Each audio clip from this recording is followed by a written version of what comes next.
Welcome to brain fusion. दोस्तों, corona virus का संक्रमण दिन ब दिन बढ़ते ही जा रहा है, लेकिन अच्छी बात यह है कि लोगों के ठीक होने का आंकड़ा भी बढ़ते जा रहा है और दुनिया की कई देशों की जीडीपी यह जीरो बन चुकी है। और उसमें सभी को एक ही सवाल उठ रहा है कि इतने एडवांस टेक्नोलॉजी होने के बावजूद अभी भी वैक्सीन क्यों नहीं बनी। डब्ल्यूएचओ का मानना है कि कोरोना यह सबसे लंबे समय तक टिकने वाली महामारी बन सकती है, लेकिन इतिहास में कोरोना के मुकाबले कई बड़ी महामारियां आ चुकी है और दुनिया ने उसका सामना किया है। महामारी यह एक मनुष्य की लाइफस्टाइल यानी जीवन शैली बदलने की बहुत बड़ी कारण रही है, वो भी उस समय जब ना ही इलेक्ट्रिसिटी, हाई टेक्नोलॉजी और एडवांस कम्युनिकेशन के साधन थे। किसी भी बीमारी की शुरुआत एक जगह से होती है और वही बीमारी फैलकर पूरे देश में फैल गई तो उसे एपिडेमिक कहा जाता है, लेकिन यही बीमारी पूरी दुनिया में फैल गई तो उसे अंतर्राष्ट्रीय महामारी यानी पैंडेमिक घोषित किया जाता है। इतिहास में जैसे जैसे लोग अपना विस्तार करने के लिए एक जगह से दूसरी जगह जाकर बसने लग गए तो उसे नए देशों की निर्माण होने लग गई और बढ़ती हुई आवश्यकताओं के कारण अंतर्राष्ट्रीय व्यापार शुरू हो गया और यही अंतर्राष्ट्रीय व्यापार महामारी का सबसे बड़ा कारण बन गया।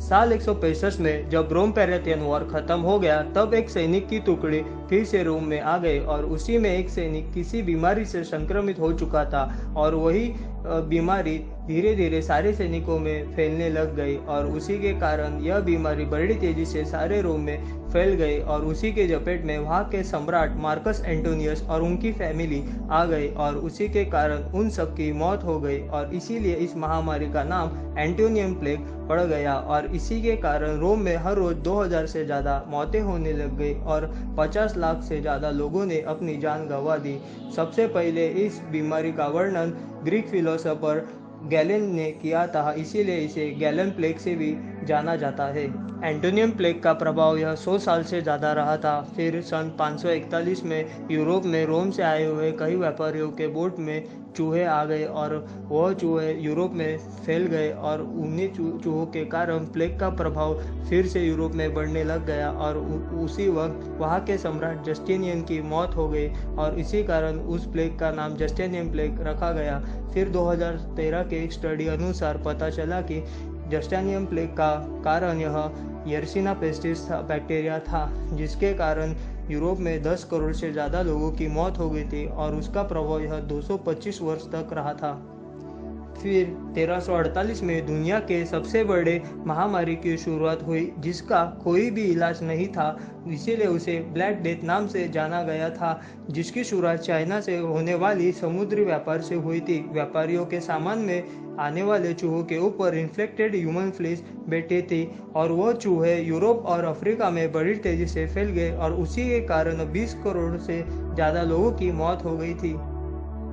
फिर थर्ड बुबोनिक प्लेग यह 1855 में चाइना के यूनान से शुरू हुआ और यह प्लेग इंडिया में बहुत ही तेजी से फैला, जिसमें 1 करोड़ 20 लाख लोगों की मौत हुई थी और जिसका नुकसान सबसे ज़्यादा इंडिया को हुआ था क्योंकि अकेले इंडिया में उसमें 1 करोड़ से ज़्यादा मौत हुई थी और ये प्लेग 1960 में पूरी तरह से नष्ट हो गया था। फिर 1928 में स्पेन इन्फ्लुएंजा पैंडेमिक की शुरुआत H1N1 इन्फ्लुएंजा वायरस के कारण हुई थी, जो 15 महीनों तक चला था और जिसके कारण पूरी दुनिया में 50 करोड़ से ज़्यादा लोग संक्रमित हो गए थे और जिसके कारण 5 करोड़ लोगों की मौत हो गई थी और जिसका अभी तक कोई भी इलाज नहीं है। फिर एशियन फ्लू की शुरुआत 1957 में हुई, भी एक इन्फ्लुएंजा पैंडेमिक था जो ईस्ट एशिया से आया और फिर पूरी दुनिया में फैल गया और ये दुनिया का तीसरा इन्फ्लुएंजा पैंडेमिक था जिसमें 20 लाख से ज़्यादा लोगों की मौत हो गई थी और इससे 20वीं शताब्दी का सबसे कम नुकसान देने वाला इन्फ्लुएंजा पैंडेमिक माना गया। फिर 1980 में काफ़ी रिसर्च करने के बाद HIV वायरस के बारे में शोध लगा, जो एक ह्यूमन इम्यूनो डिफिशिएंसी वायरस है और ये वायरस हमेशा साइंटिफिक रिसर्च और डिबेट का विषय बना रहता है। HIV सबसे पहले 1920 में चिंपांजी के माध्यम से इंसान तक फैला था। HIV वायरस इंसान के रोग प्रतिकारक शक्ति यानी इम्यून सिस्टम को पूरी तरह से डैमेज कर देता है, स्पेशली वह CD4 और T सेल्स और व्हाइट सेल्स को पूरी तरह से नष्ट कर देता है। WHO के अनुसार 7 करोड़ 50 लाख से ज़्यादा लोग इससे संक्रमित हुए हैं और 3 करोड़ 20 लाख से ज़्यादा लोगों की इससे मौत हो चुकी है और इस पर अभी भी रिसर्च चल रहा है। फिर 2003 में सार्स कोरोना वायरस, जिसे severe acute respiratory syndrome virus की पहचान हुई, और सार्स कोविड को एक एनिमल वायरस माना जाता है और यह दूसरे प्राणियों में चमगादड़ के माध्यम से फैलता है। इसके बारे में एनिमल रिजर्व ने चेतावनी भी दी थी। 2002 में साउथ चाइना के गुआंगडोंग में पहले मनुष्य को इससे संक्रमण हुआ था और यह अन्य लोगों में फैल गया और देखते देखते यह चाइना के अन्य भागों में भी फैल गया था। सार्स को 2003 में नियंत्रण लाया गया था, जिसके कारण 8,000 लोग इन्फेक्टेड हुए थे और 774 लोगों की मौत हो गई थी। 2009 में H1N1 influenza virus pandemic outbreak हुआ, जिससे सबसे पहले अमेरिका के पिग्स में पाया गया और फिर उसका संक्रमण इंसानों में हो गया और वो पूरी दुनिया में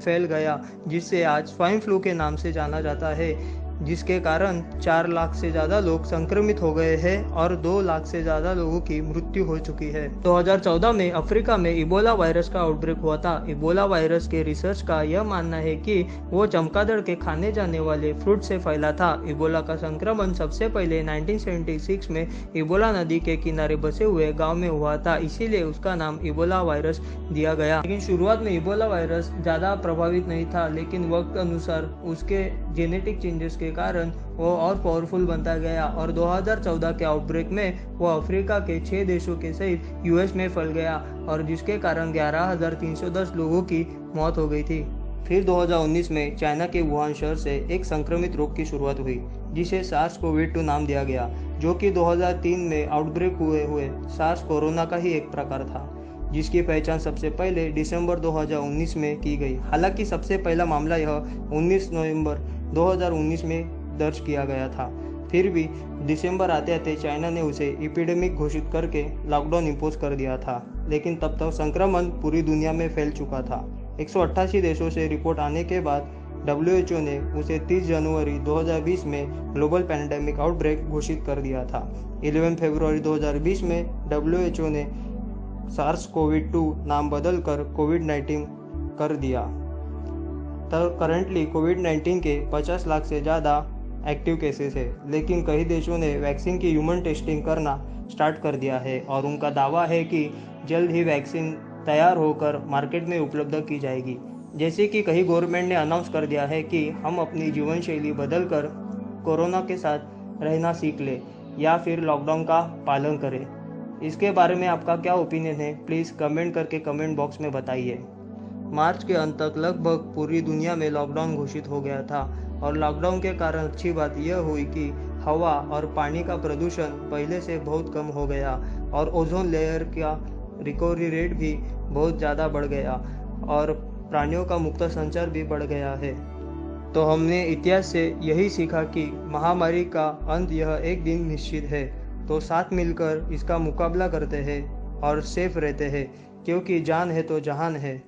अगर ये वीडियो आपको पसंद आई हो तो लाइक कीजिए, शेयर कीजिए और सब्सक्राइब कर बेल आइकॉन को प्रेस कीजिए, क्योंकि भविष्य में आने वाली वीडियो आपसे मिस ना हो। Stay safe, stay home.